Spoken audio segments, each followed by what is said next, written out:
Hello everybody, welcome back to beginners classes. कैसे हैं आप सब? होप आप सब ठीक होंगे। तो स्टार्ट करते हैं हमारा आज का टॉपिक, जो हमारे इवनिंग सेशन में आपको पता है कि डेली हम एक टॉपिक लेके आते हैं आपके लिए। तो आज का जो हमारा टॉपिक है वो है flora and fauna of Jammu and Kashmir. दो वीडियोस में हम इसको कवर करेंगे। एक वीडियो में हम फ्लोरा के बारे में पढ़ेंगे, एक वीडियो में हम फौना के बारे में पढ़ेंगे। ठीक है, ये आपके एमसीक्यूज़ के हिसाब से तो इंपॉर्टेंट रहता ही रहता है, बट अगर आप किसी चीज़ का मेंस लिखने बैठ जाते हो तो उसमें भी इंपॉर्टेंट है हमें हमारे फ्लोरा एंड फौना के बारे में जानना। ठीक है, तो पहले हम flora and fauna of Jammu and Kashmir की बात करेंगे और उसके बाद हम आ जाएंगे flora and fauna of India के ऊपर। तो flora and fauna of Jammu and Kashmir की हम जब बात करें तो फ्लोरा और फौना जो होता है ना, बहुत इंपॉर्टेंट रहता है ह्यूमन एग्जिस्टेंस के लिए। हम लोग फ्लोरा एंड फौना के बिना ज़िंदा नहीं रह सकते। ठीक है, क्योंकि फ्लोरा और फौना जो है इससे ये बहुत ज़्यादा इंपॉर्टेंस रखता है एक ह्यूमन बीइंग की लाइफ में। कैसे इंपॉर्टेंस रखता है जानेंगे हम आगे इस वीडियो में। अगर बात करें हमारे फ्लोरा की, तो देखो फ्लोरा की अगर हम इंपॉर्टेंस की बात करने लग जाएं तो बहुत ज़्यादा इंपॉर्टेंस आ जाती है इस चीज़ की। हम यहाँ थोड़ा थोड़ा ही डिस्कस करेंगे, इंपॉर्टेंट चीज़ें जो रहेंगी वही डिस्कस करेंगे। फ्लोरा की अगर बात करें तो सबसे इंपॉर्टेंट चीज़ जो आ जाती है कि फ्लोरा जो है वो लिबरेट करता है ऑक्सीजन। ठीक है, तो वो ऑक्सीजन जो है वो हमारी रेस्पिरेटरी एक्टिविटीज़ के काम आता है। बहुत ज़्यादा इंपॉर्टेंट पॉइंट है यहाँ पे। फ्लोरा क्या होता है हमारे पास, आगे बताता हूँ मैं आपको। बात करें फौना की, तो फौना क्या करता है, इन टर्म्स लिबरेट करता है कार्बन डाइऑक्साइड, जो किसके काम आ जाता है, जो कंज्यूम करते हैं हमारे फ्लोरा फोटोसिंथेसिस के लिए। ठीक है, तो ऐसे ये क्या चलता है, एक साइकिल चलता है। बिना फ्लोरा के यहाँ फौना एग्जिस्ट नहीं कर सकता और बिना फौना के यहाँ पे फ्लोरा एग्जिस्ट नहीं कर सकते। तो दोनों का जो होना है वो बहुत ज़्यादा इंपॉर्टेंट रह जाता है, ज़रूरी रह जाता है। ठीक है, तो बात करते हैं हमारे फ्लोरा की, तो फ्लोरा क्या आ जाते हैं, फ्लोरा रेफर्स करते हैं हमारे प्लांट लाइफ को। ठीक है, प्लांट की जितनी भी स्पीशीज़ हैं या प्लांट लाइफ जो है एक पर्टिकुलर रीजन में, उसे ही क्या बोला जाता है, फ्लोरा बोला जाता है। ठीक है, इन शॉर्ट आप याद रखेंगे कि प्लांट्स जो हैं वो किस में आ जाते हैं, हमारे फ्लोरा में आ जाते हैं। अगर हम कुछ एग्जांपल्स की यहाँ पे बात करें तो हमारे पास फ्लोरा की बहुत सारी एग्जांपल्स आ जाएंगी, जैसे ग्रासलैंड हो गया, फॉरेस्ट्स हो गए, है ना, फ्लावरिंग नॉन फ्लावरिंग प्लांट्स हो गए, और हमारे पास यहाँ पे ट्रीज़ भी हो गए। तो ये सारे के सारे किस में आ जाएंगे, फ्लोरा में आ जाएंगे। आपको पता है कि प्लांट्स से, ट्रीज़ से हमें क्या मिलता है, ऑक्सीजन मिलता है। वो इम्पोर्टेंस है, उस ऑक्सीजन के बिना हम लोग ज़िंदा नहीं रह सकते।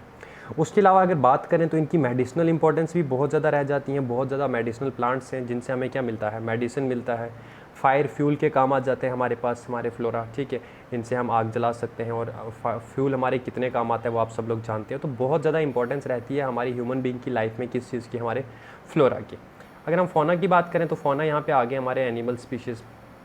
ठीक है, जैसे कि यहाँ पे बर्ड्स हो गए, एनिमल्स, फिशेज़, इंसेक्ट्स, ये सारे के सारे किस चीज़ में आ जाते हैं, हमारे फौना में आ जाते हैं। अगर फौना की बात करें तो इसे क्लासिफाई किया जाता है, जैसे बर्ड्स की कैटेगरी को क्या बोला जाता है, एवी फौना बोला जाता है। याद रखेंगे आप। ठीक है, बर्ड्स जो कैटेगरी है हमारी फौना के अंदर की, बर्ड्स की कैटेगरी आ जाती है जिन्हें क्या बोला जाता है, एवी फौना बोला जाता है। फिशेज़ को अगर बात करेंगे तो पिस्सी फौना बोला जाएगा, किस चीज़ को, यहाँ पे फिशेज़ की स्पीशीज़ को। माइक्रो ऑर्गेनिज्म की अगर हम बात करें, जिन्हें बैक्टीरिया हो गया, वायरस हो गया, इन्हें जनरली एनिमल किंगडम के अंदर रखा जाता है, जिसे क्या बोला जाता है, माइक्रोफोना बोला जाता है। ठीक है, और अगर हम बाकी अनडिस्कवर्ड या अननोन एनिमल्स की अगर बात करें तो उन्हें बोला जाता है क्रिप्टोफोना। ठीक है, अब बात करते हैं, हमारे पास ये हो गया, हमारे पास फौना क्या चीज़ है, फ्लोरा क्या चीज़ है। फौना की बात करोगे तो वो भी हमारे लिए बहुत ज़्यादा इंपॉर्टेंट है ना, हमारे खाने के काम भी आ जाती है सारी चीज़ें। उसके बाद अगर हम बात करें तो मैंने कहा कार्बन डाइऑक्साइड लिबरेट करते हैं ये। ठीक है, CO2 जिसे बोला जाता है, कार्बन डाइऑक्साइड लिबरेट करते हैं। तो आप बोलोगे सर कार्बन डाइऑक्साइड तो डेंजरस होता है ना, बट डेंजरस होता है जब वो एक्सेस में हो। बट ये इंपॉर्टेंट भी है ना, अगर हम हमारी प्लांट लाइफ की बात करेंगे तो प्लांट्स को कार्बन डाइऑक्साइड चाहिए किस चीज़ के लिए, प्लांट कार्बन डाइऑक्साइड कंज्यूम करता है ना, फिर हमें रिटर्न में क्या देता है, ऑक्सीजन देता है। तो ये प्लांट्स के लिए भी जो फौना है बहुत ज़्यादा क्या रहता है, इंपॉर्टेंट रहता है। अब बात करते हैं हमारे नेचुरल वेजिटेशन और वाइल्ड लाइफ की, जो हमारे जम्मू कश्मीर में है। तो नेचुरल वेजिटेशन की अगर बात करें तो वो आगे हमारी प्लांट कम्युनिटी। ठीक है, जिसे क्या बोला जाएगा, नेचुरल वेजिटेशन बोला जाएगा। ऐसी नेचुरल वेजिटेशन जो ह्यूमन बीइंग की एड के बिना, ह्यूमन बीइंग की हेल्प के बिना ग्रो की जाए, उसे ही क्या बोला जाता है, फौना बोला जाता है। अगर हम कुछ फैक्टर्स की बात करेंगे यहाँ पे, ठीक है, कौन कौन से फैक्टर्स हैं जो इन्फ्लुएंस करते हैं हमारे नेचुरल वेजिटेशन को और वाइल्ड लाइफ को, तो वो कौन कौन से आ जाते हैं, दो तरीके के फैक्टर आ जाएंगे हमारे पास। एक हो गया हमारे पास relief factor and other one हो गया हमारे पास क्लाइमेट फैक्टर। ठीक है, रिलीफ फैक्टर की अगर हम यहाँ पे बात करेंगे तो रिलीफ फैक्टर में हमारी कौन कौन सी चीज़ें आ जाएंगी, जैसे लैंड हो गया। ठीक है, इंपॉर्टेंट है ना लैंड किस चीज़ के लिए, चाहे वो नेचुरल वेजिटेशन हो चाहे फिर वो वाइल्ड लाइफ हो, लैंड होना इंपॉर्टेंट है। सॉइल मैटर करेगी हमारी फौना के लिए, ठीक है, किस तरीके की सॉइल है, कौन सी सॉइल में कौन से प्लांट्स जो हैं वो ग्रो करते हैं, डेवलप होते हैं, और डिफरेंट प्लांट्स जो हैं उनके लिए डिफरेंट टाइप की हमारे पास क्या होनी चाहिए, सॉइल अवेलेबल होनी चाहिए। जैसे कॉटन की आप बात करोगे तो ब्लैक सॉइल उसके लिए क्या रहता है हमारे पास, इंपॉर्टेंट रहता है। फिर आ गया थर्ड वन एल्टीट्यूड। एल्टीट्यूड भी जो है ये भी इंपॉर्टेंट है किस चीज़ के लिए हमारी, चाहे वो हम यहाँ पे फ्लोरा की बात करें या फिर फौना की बात करें। सेकंड थिंग जो मैंने बोला आपको वो आ गया हमारा क्लाइमेट। क्लाइमेट की जब भी आप बात करेंगे तो उसमें भी डिफरेंट कैटेगरीज आ जाएगी, जैसे टेम्परेचर एंड ह्यूमिडिटी मैटर करेगा दोनों की दोनों चीज़ों के लिए। देखो कुछ प्लांट्स ऐसे हैं जिन्हें कम टेम्परेचर की ज़रूरत है, कम ह्यूमिडिटी की ज़रूरत है, कुछ प्लांट्स ऐसे होंगे जिन्हें ह्यूमिडिटी ज़्यादा चाहिए, टेम्परेचर कम चाहिए, या टेम्परेचर भी ज़्यादा हो, ह्यूमिडिटी भी ज़्यादा हो, ठीक है। फोटो पीरियड हो गया कि डे लाइट, उनको सनलाइट कितना मिल रहा है, डिफरेंट प्लांट्स को डिफरेंट तरीके की सनलाइट चाहिए ना, किसी प्लांट को ज़्यादा सनलाइट चाहिए होता है ग्रो करने के लिए, कितने प्लांट हैं जिनको कम सनलाइट चाहिए, ठीक है। प्रेसिपिटेशन, रेन हो गया, जैसे हमारे पास बहुत सारी प्लांट्स ऐसे हैं जिन्हें बहुत ज़्यादा पानी चाहिए, कुछ प्लांट्स ऐसे हैं जिन्हें ज़्यादा पानी नहीं चाहिए। तो ये कुछ फैक्टर्स हैं जो इन्फ्लुएंस करते हैं हमारे नेचुरल वेजिटेशन को, या फिर अगर हम वाइल्ड लाइफ की बात करेंगे तो हमारी वाइल्ड लाइफ को भी क्या करते हैं, इन्फ्लुएंस करते हैं। ये फैक्टर आप याद रखेंगे, relief factor and climate factor, ठीक है। रिलीफ में लैंड, सॉइल, अल्टीट्यूड आ जाएगा, और क्लाइमेट में हमारा टेम्परेचर, ह्यूमिडिटी, फोटो पीरियड और प्रेसिपिटेशन बता दिया मैंने, फोटो पीरियड क्या होता है और प्रेसिपिटेशन क्या चीज़ें होती हैं हमारे पास, ठीक है। अब बात कर लेते हैं हमारे जम्मू एंड कश्मीर की। जम्मू एंड कश्मीर की वेजिटेशन की बात करेंगे तो जम्मू एंड कश्मीर में बहुत ज़्यादा नेचुरल वेजिटेशन पाया जाता है, ठीक है। अगर हम बात करें फ्लोरा की तो बहुत ज़्यादा डाइवर्सिटी आ जाएगी, डिफरेंसेस आ जाएंगे हमारे फ्लोरा में, ठीक है। रेंजेस की अगर बात करें तो लश ग्रीन मर्ग्स भी आपको मिलेंगे, जिसे अल्पाइन पास्चर्स बोला जाता है, ये भी पाए जाते हैं हमारे जम्मू एंड कश्मीर में, ठीक है। लश ग्रीन मर्ग्स या फिर उन्हें क्या बोला जाता है, अल्पाइन पास्चर्स बोला जाता है। टू एवरग्रीन कनिफर्स, एवरग्रीन कनिफर्स भी आपको क्या मिलेंगे यहाँ पे मिलेंगे on gentle slopes of high altitude, ठीक है। हाई एल्टीट्यूड में हमें क्या मिलता है यहाँ पे, एवरग्रीन कॉनिफर्स मिलते हैं, ठीक है। और अगर हम बात करें तो लश ग्रीन मर्ग्स या अल्पाइन पास्चर्स, जिन्हें मर्ग्स क्या बोला जाता है, जैसे कि हमारा गुलमर्ग हो गया, सोनमर्ग हो गया, ठीक है, वो हमारी मर्ग्स आ जाती हैं। तो मर्ग्स भी यहाँ पाई जाती हैं जम्मू एंड कश्मीर में। और हाई एल्टीट्यूड की अगर आप बात करोगे, पहाड़ों पे चले जाओगे तो एवरग्रीन कॉनिफर्स भी आपको हमारे JNK में मिलेंगे, ठीक है। अगर हम बात करें शिवालिक फुट हिल्स की तो शिवालिक फुट हिल्स पे आपको स्क्रब फॉरेस्ट मिलेंगे, ठीक है। मैक्सिमम जो सदर्न स्लोप है हमारे शिवालिक का, तो वहाँ पे आपको क्या मिलेगा, स्क्रब फॉरेस्ट पाए जाते हैं, ठीक है। और डिसीडियस फॉरेस्ट की अगर आप बात करोगे तो वो भी हमें कहाँ मिलता है, सदर्न स्लोप्स ऑफ शिवालिक और पीर पंजाल रेंजेस में आपको क्या मिलेंगे, हमारे डिसीडियस फॉरेस्ट मिलेंगे। बात आ गई शिवालिक और पीर पंजाल रेंज की यहाँ पे, तो अगर अभी तक आपको शिवालिक और पीर पंजाल रेंज के बारे में नहीं पढ़ा है ना, तो आप हमारे फिजिकल डिवीज़न ऑफ इंडिया का वीडियो देख लेंगे, हमारे प्लेलिस्ट में चले जाएं आप चैनल की, वहाँ पे आपको VLW या स्टॉक असिस्टेंट की नाम से आपको प्लेलिस्ट मिलेगा, वहाँ पे आप फिजिकल डिवीज़न ऑफ इंडिया में चले जाएं, वहाँ आपको शिवालिक और पीर पंजाल रेंजेस के बारे में सारा कुछ जानने को मिल जाएगा, ठीक है। बात करते हैं कुछ major type of natural vegetation की जो पाए जाते हैं हमारे जम्मू एंड कश्मीर में, तो उसमें 4 मेन नेचुरल वेजिटेशन आ जाते हैं हमारे जम्मू एंड कश्मीर में, ठीक है। फर्स्ट वन आ जाता है सब ट्रॉपिकल वेजिटेशन या सब ट्रॉपिकल फॉरेस्ट जिसे बोला जाता है। सेकंड वन आ जाता है हमारे पास टेम्परेट फॉरेस्ट या फिर टेम्परेट वेजिटेशन। थर्ड वन आ जाएगा हमारे पास एल्पाइन फॉरेस्ट या जिसे एल्पाइन वेजिटेशन बोला जाएगा। एंड फोर्थ वन आ जाएगा ज़ेरोटाइपिक फॉरेस्ट या फिर ज़ेरोटाइपिक वेजिटेशन, ठीक है। ये 4 टाइप्स की वेजिटेशन है जो मेजर वेजिटेशन है जो पाई जाती है हमारे कहाँ पे, जम्मू एंड कश्मीर में। आगे बात करते हैं, सबसे पहला जो मैंने कहा सब ट्रॉपिकल फॉरेस्ट, ठीक है। क्या होते हैं सब ट्रॉपिकल फॉरेस्ट? सब ट्रॉपिकल फॉरेस्ट जो हैं ये मैक्सिमम आपको कहाँ मिलेंगे, शिवालिक में मिलेंगे या फिर लोअर स्लोप ऑफ हिमालयाज़ की जो लोअर स्लोप से नीचे वाली स्लोप्स हैं वहाँ आपको पाए जाएंगे, मिलेंगे ये। या फिर हम शिवालिक की बात करें तो शिवालिक में भी हमें क्या मिलेगा, सब ट्रॉपिक फॉरेस्ट मिलेगा। तो इस पर भी क्वेश्चन बन सकता है कि सब ट्रॉपिकल फॉरेस्ट जो जम्मू एंड कश्मीर में है कहाँ पाया जाता है, या तो शिवालिक में पाया जाता है या फिर लोअर स्लोप्स ऑफ हिमालयाज़ में पाया जाता है। ये 2 चीज़ें आप यहाँ पे क्या करेंगे, याद रखेंगे, ठीक है। इनकी फीचर्स की बात करें तो इनके लिए जो एक तो इम्पॉर्टेंट रह जाता है वो सीजनल रेनफॉल रह जाता है, ठीक है, जिनकी वजह से क्या होता है यहाँ की ट्रीज़ में बहुत ज़्यादा, यहाँ की फॉरेस्ट में डाइवर्सिटी पाई जाती है। इन फॉरेस्ट की अगर हम बात करें तो थिक अंडरग्राउंड बुशेज़ आपको यहाँ पे मिलेंगे, स्क्रब्स यहाँ पे आपको बहुत ज़्यादा मिलेंगे। कहाँ पे, हमारे सब ट्रॉपिकल फॉरेस्ट की जब हम बात करेंगे, एक तो थिक अंडरग्राउंड बुशेज़ मिलेंगे यहाँ पे आपको, ठीक है, झाड़ियाँ जिन्हें बोला जाता है। एंड सेकंड वन स्क्रब्स आपको मिलेंगी हमारी कहाँ पे, हमारे सब ट्रॉपिकल फॉरेस्ट में, ठीक है। अगर हम इन वेजिटेशन की बात करें, सब ट्रॉपिकल वेजिटेशन की बात करें तो ब्रॉड लीव्ड डिसीडियस टाइप मिलेगा आपको यहाँ पे, ठीक है। Broad leaves deciduous type which drop their leaves in winter months, ठीक है। आपको यहाँ पे जो ट्रीज़ मिलेंगे वो broad leaved deciduous type trees होंगे और वो ट्रीज़ जो है ना वो क्या करते हैं, विंटर के मंथ्स में अपने जो लीफ हैं उन्हें ड्रॉप कर देते हैं, ठीक है। अपने जो लीव्स हैं, उनके पत्ते हैं उन पेड़ों के, वो विंटर के टाइम पे क्या होते हैं, वो पत्ते पेड़ों से गिर जाते हैं। कहाँ पे, हमारे सब ट्रॉपिकल जो फॉरेस्ट रहते हैं ना, उनमें जो ट्रीज़ पाए जाते हैं, तो वहाँ की वो जो ट्रीज़ हैं उनके पत्ते जो हैं विंटर्स में क्या है, गिर जाते हैं। और किस किस तरीके के आपको यहाँ पे मिलेंगे, आपको यहाँ पे थिक अंडरग्राउंड बुशेस मिलेंगे, स्क्रब्स मिलेंगे, और ब्रॉड लिव्ड डिसीडियस टाइप जो फॉरेस्ट है ऐसा पाया जाएगा हमारा कहाँ पे, हमारे सब ट्रॉपिकल फॉरेस्ट जब हम बात करें। कुछ डोमिनेंट स्पीशीज़ जो बहुत ज़्यादा पाई जाती है हमारे सब ट्रॉपिकल फॉरेस्ट में, वो कौन कौन सी है, टीक हो गया, साल हो गया, शीशम, पिपल और किक्कड़, और इसके अलावा भी कुछ हैं, बट ये इंपॉर्टेंट वन डोमिनेंट स्पीशीज़ हैं जो मैक्सिमम पाई जाती है हमारी सब ट्रॉपिकल फॉरेस्ट में, ठीक है। तो कौन कौन सी स्पीशीज़ हैं ये भी आपने याद रखनी है, पूछा जा सकता है आपसे एग्जाम में ये भी। तो कौन कौन सी हमारे पास डोमिनेंट स्पीशीज़ यहाँ पे, टीक हो गया, साल हो गया, शीशम हो गया, पिपल हो गया, किक्कड़ हो गया, ठीक है। यहाँ पर इसके अलावा और भी हैं एटसेट्रा कर सकते हैं आप यहाँ पे। तो ये कुछ इंपॉर्टेंट स्पीशीज़ थी हमारी सब ट्रॉपिकल फॉरेस्ट की। आ जाते हैं हमारे टेम्परेट फॉरेस्ट पे, ठीक है।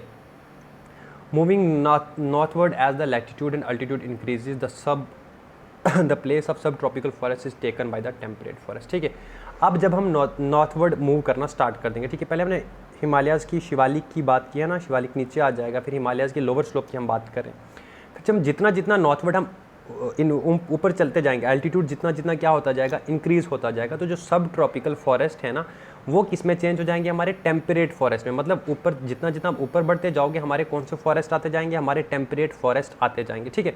मतलब लोअर स्लोप्स में हमें क्या मिल रहा था, लोअर स्लोप्स में हमें मिल रहे थे हमारे सब ट्रॉपिकल फॉरेस्ट। अब जब ऊपर जाएंगे तो हमें क्या मिलेगा, हमें टेम्परेट फॉरेस्ट मिलेंगे। कहाँ है ये पाए जाते हैं, जैसे कि पीर पंजाल रेंजेस की स्लोप्स की बात करो, यहाँ पे आप ग्रेटर हिमालयाज़ की बात करो, ठीक है, ज़ंस्कार की बात करो, जिनका रेंज जो है 1500 मीटर से 3000 मीटर की एल्टीट्यूड में जो पाया जाता है वो कौन सा पाया जाता है, टेम्परेट फॉरेस्ट पाया जाता है, ठीक है। दो चीज़ें आपने यहाँ पे सीखी। पहली चीज़, जो हमारा सब ट्रॉपिकल फॉरेस्ट है ना, ये लोअर एरियाज़ में पाया जाता है, ठीक है।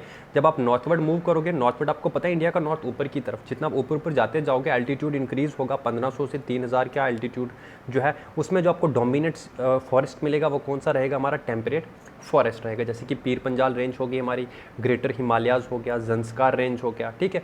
तो अगर हम कुछ स्पीशीज़ की यहाँ पे बात करें तो यहाँ पे आपको देवदार ज़्यादा मिलेगा, पाइन ट्री मिलेंगे, सिल्वर फर ट्री मिलेगा, ठीक है, सीडर मिलेगा, या फिर हैज़ल मिलेगा। ये कुछ डोमिनेंट स्पीशीज़ हैं जो कहाँ पाई जाती हैं, हमारे टेम्परेट फॉरेस्ट में पाई जाती हैं। तो आगे जब आप बात करेंगे नदन स्लोप्स, हमारे पीर पंजाल रेंज की जो नदन स्लोप्स हैं, ठीक है, वहाँ पे आपको जो डोमिनेंस में जो ट्रीज़ मिलेंगे वो कौन कौन से मिलेंगे, देवदार हो गया, ब्लू पाइन हो गया, ठीक है, डिसीडियस श्रब्स हो गए। ये कहाँ मिलेंगे, हमारे नदन स्लोप्स की, जो पीर पंजाल रेंज की नदन स्लोप्स है। मतलब जहाँ पे हम पीर पंजाल रेंज स्टार्ट हो गया उसको नॉर्थवर्ड चले जाएँ, थोड़ा ऊपर चले जाएँ, हाइट में चले जाएँ, मतलब जितनी हाइट इंक्रीज़ होती जाएगी, ठीक है। पहले तो मैंने कहा कि हमारे जो ट्रॉपिकल डिसीडियस फॉरेस्ट है वो कहाँ मिलेंगे, हमें लोअर स्लोप्स में मिलेंगे। फिर जब हम टेम्परेट फॉरेस्ट की बात करें तो मतलब हमने क्या कहा कि जितना एल्टीट्यूड इंक्रीज़ होगा, एल्टीट्यूड इंक्रीज़ हुआ, मान लो 1500 टू 3000 मीटर में, वहाँ पे आपको टेम्परेट फॉरेस्ट मिलेगा। अब टेम्परेट फॉरेस्ट को भी डिवाइड कर दो, ठीक है। टेम्परेट फॉरेस्ट का जो लोअर वाला पार्ट है हम उसकी बात नहीं करें, नदन पार्ट की बात करें, मतलब थोड़े ज़्यादा हाइट की बात करें। जैसे पीर पंजाल रेंज की जो नदन पार्ट होगा उसको टॉप मोस्ट पार्ट होगा, वहाँ पर आपको देवदार मिलेगा, ब्लू पाइन मिलेगा, ठीक है, डिसीडियस श्रब्स मिलेंगे। और दूसरी तरफ अगर हम झेलम फॉरेस्ट डिवीज़न की बात करें, जो झेलम फॉरेस्ट डिवीज़न है वो कहाँ से कहाँ तक पाया जाता है, गुलमर्ग से लोलाब वैली तक, ठीक है। गुलमर्ग से लोलाब वैली का जो एरिया है, ठीक है, उस डिवीज़न बेल्ट को क्या बोला जाता है, झेलम फॉरेस्ट डिवीज़न बेल्ट बोला जाता है, ठीक है। यहाँ पे जो आपको डोमिनेट में मिलेंगे ना ट्रीज़, वो कौन से मिलेंगे, सीडर फर हो गया, स्प्रूस हो गया और कॉनिफर्स हो गया, ठीक है। ये आपको मिलेंगे हमारे कहाँ पे, हमारे झेलम फॉरेस्ट डिवीज़न में, ठीक है। और अगर हम बात करें कुछ अदर इंपॉर्टेंट ट्रीज़ जो आपको मिलेगा, चिनार हो गया, विलो, जिसके ज़्यादा बैट्स बनाए जाते हैं ना, क्रिकेट बैट आपने देखा होगा, तो विलो इस पेड़ के वो ज़्यादा बैट बनाए जाते हैं। मैपल होगा, ये कुछ मेन स्पीशीज़ हैं हमारी किसकी, डिसीडियस इन कैरेक्टर, जो हमारे टेम्परेट फॉरेस्ट में पाए जाते हैं, ठीक है। ये था हमारा सेकेंड वन। थर्ड वन की हम यहाँ पे बात करते हैं आगे, हमारे अल्पाइन फॉरेस्ट, ठीक है। अब हम ना हाइट थोड़ा और इंक्रीज़ करते हैं, थोड़ा एल्टीट्यूड और ऊपर चले जाएंगे। जितना हम ऊपर गए, हमने स्टार्ट लोअर से किया, ठीक है, फिर हम टेम्परेट पे आके अब हम अल्पाइन फॉरेस्ट पे आगे, हमने एल्टीट्यूड और ज़्यादा बढ़ गया, ठीक है। जब हम हायर एल्टीट्यूड पे चले जाएंगे, being the zone of high altitude the climate is alpine pastures and is extremely cold over greater part of the year. तो जितना हम हाइट में ऊपर जा रहे हैं तो आपको पता है कि क्लाइमेट जो हमारा वहाँ का कैसा रहेगा, कोल्ड रहेगा, एक्सट्रीमली कोल्ड रहेगा, ठीक है। वहाँ पे जो फॉरेस्ट हमें मिलेंगे वो कौन से फॉरेस्ट मिलेंगे, अल्पाइन फॉरेस्ट मिलेंगे। तो पहली चीज़, अल्पाइन पास्चर्स जो होते हैं वो क्या होता है, एक्सट्रीमली कोल्ड एरिया जो हो गया हमारा, ठीक है, वहाँ पे हमें अल्पाइन पास्चर्स मिलते हैं, वहाँ पे हमारे क्या मिलते हैं, अल्पाइन फॉरेस्ट मिलते हैं, ठीक है। वहाँ पे ज़्यादातर जो है ना पूरे साल में क्या रहती है, ठंड बहुत ज़्यादा रहती है। हमें पता है कि ये तो वहाँ पे सिर्फ समर के कुछ मंथ्स में ही क्या होती है, आइस मेल्ट होती है और आपको क्या मिलेगा, लश ग्रीन ग्रासेस मिलेंगे, ठीक है। आपको बहुत ज़्यादा ग्रीन ग्रासेस वहाँ पे मिलेंगे, जैसे गुलमर्ग हो गया, सोनमर्ग हो गया, यूसमर्ग हो गया, जिनका एल्टीट्यूड 3600 मीटर से 4000 अबव द सी लेवल रहता है, ठीक है। तो वहाँ पे जैसी मर्ग्स होगी, गुलमर्ग, सोनमर्ग, यूसमर्ग हो गया, तो यहाँ पे जो आपको ग्रासेस मिलते हैं, बहुत ज़्यादा ग्रीन ग्रासेस मिलते हैं, अल्पाइन पास्चर्स बोला जाता है इनको, ठीक है। और अल्पाइन फॉरेस्ट इसी चीज़ का नाम है। आगे बढ़ते हैं तो आगे हमारा जो इसकी फीचर्स की हम बात करेंगे तो यहाँ पे आपको क्या मिलेगा, ज़्यादातर ग्रीन ग्रासेस मिलेंगे, ठीक है। पेड़ पौधे उतने नहीं मिलेंगे, जितना आप हाइट पे चले जाओगे यहाँ पे आपको ग्रीन ग्रासेस जो हैं वो ज़्यादा मिलेंगे, ठीक है। जैसे मैंने पहले ही आपको बताया, क्लाइमेट की बात करोगे तो एक्सट्रीमली कोल्ड क्लाइमेट वहाँ मिलेगा आपको पूरे साल के साल। सिर्फ जो हमारे समर के मंथ्स होंगे तब क्या होते हैं, आइस मेल्ट होती है, जिसकी वजह से आप वहाँ पे आपको ग्रीन ग्रासेस देखने को मिलती हैं, जैसे गुलमर्ग, यूसमर्ग मैंने पहले ही आपको बता दिया। लास्ट वन वेजिटेशन की बात करेंगे हम, जीरोफाइटिक वेजिटेशन जो है हमारा, ठीक है। जीरोफाइटिक वेजिटेशन कहाँ पे पाया जाता है, जहाँ पे रेनफॉल जो होती है ना बहुत ज़्यादा कम होती है, जिसकी वजह से वहाँ पे जो वेजिटेशन होती है वो कौन सी होती है, जीरोफाइटिक वेजिटेशन होती है, ठीक है। द एब्सेंस ऑफ रेनफॉल और अ गेट पड़ा होता है, मतलब पूरे साल में वहाँ पे रेनफॉल जो है ना बहुत कम होती है, तो जहाँ पे रेनफॉल बहुत ज़्यादा कम हो वहाँ पे जो वेजिटेशन पाई जाएगी, जीरोफाइटिक वेजिटेशन पाई जाएगी। जैसे हम लद्दाख की बात करते हैं, ठीक है, लद्दाख में जो वेजिटेशन पाई जाती है वो कौन सी पाई जाती है, जीरोफाइटिक वेजिटेशन पाई जाती है, ठीक है। उसके बाद अगर हम बात करें तो जीरोफाइटिक वेजिटेशन में हमें क्या क्या मिलेगा, patches of green grasses, shrubs for animals to graze, बहुत कम पैचेस में आपको ग्रीन ग्रास मिलेगा, हर जगह नहीं मिलेगा, पैचेस में मिलेगा, ठीक है। कहीं कहीं जगह पे आपको क्या मिलेंगे, वो ग्रीन ग्रासेस मिलेंगे। या फिर अब बात करोगे तो विलो ट्रीज़ आपको वहाँ पर भी मिल जाएंगे, ठीक है। या फिर पॉपुलर भी आपको देखने को मिलेंगे जो हमारी जीरोफाइटिक वेजिटेशन के अंदर। ये कुछ 2-3 चीज़ें हैं, एक तो हो गया ग्रीन ग्रास, दूसरा हो गया हमारे पास विलो ट्रीज़ और थर्ड वन हो गया पॉपुलर, ठीक है। ये कुछ इंपॉर्टेंट हैं जो हमें कहाँ मिलते हैं, जीरोफाइटिक वेजिटेशन में मिलते हैं। अब बात करते हैं कुछ फैक्ट्स की, कुछ इंपॉर्टेंट फैक्ट्स की, ठीक है।